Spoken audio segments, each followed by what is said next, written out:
Hello everyone, welcome back to my YouTube channel. My name is Changkuoth Nyak.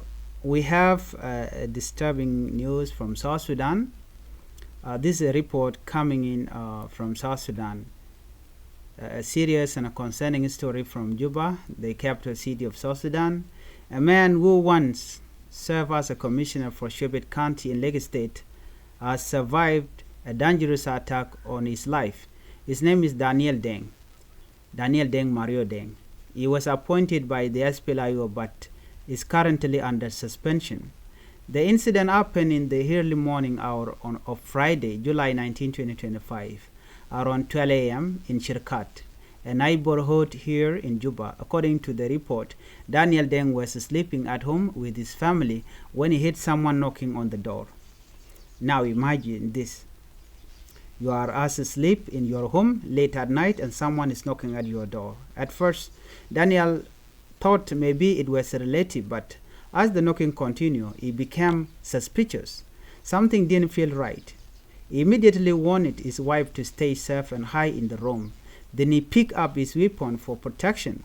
He didn't panic, he didn't rush. He used his military experience to carefully handle the situation. According to him, he noticed that 3 different doors were being knocked on: his own room, the bodyguard room, and the kitchen.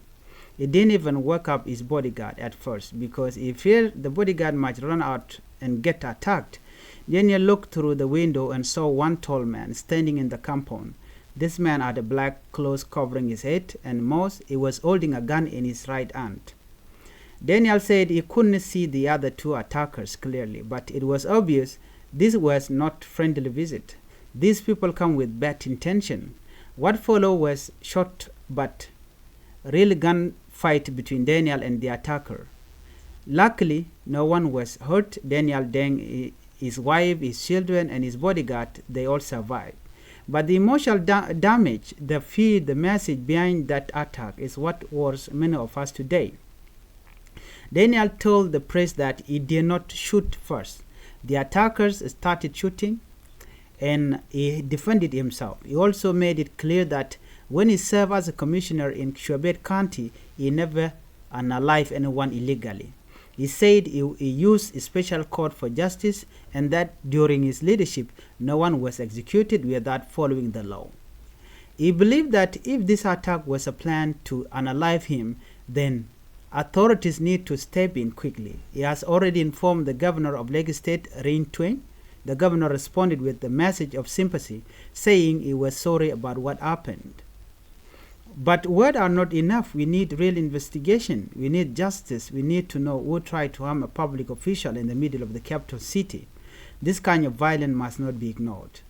A civil society activist in Lagos State by the name Daniel Latkon also spoke out. He strongly condemned the attack.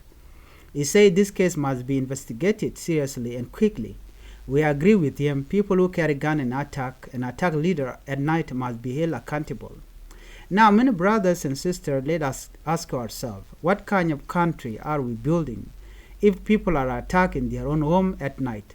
What message does this send to our young people, to our soldiers, to our civil servants, our families? Leadership is not a crime. Political disagreement should not lead to gunfire. If there are issues, let them be solved through the law, not through violence.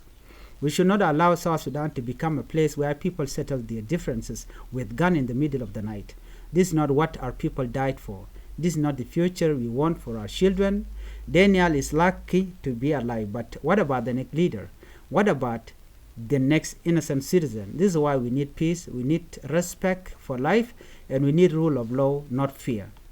I want to say this to the attackers. If you have a problem with someone, speak up. Use legal channel. Don't break into people's home. Don't shoot. That's not courage. That is a cowardice. And I say to the authorities, protect every citizen, whether they are in office or suspended, whether they are SPLMIO, SPLMIG, or any other party. Every life matters. Every life deserves safety. As we close this report, let us stand together in one voice. No more political violence. No more nighttime attacks. Let peace and justice lead our way. Thank you for listening to this report. This is Changkuoth Nyak. Please do not forget to subscribe and support the channel. Let me meet on the next topic.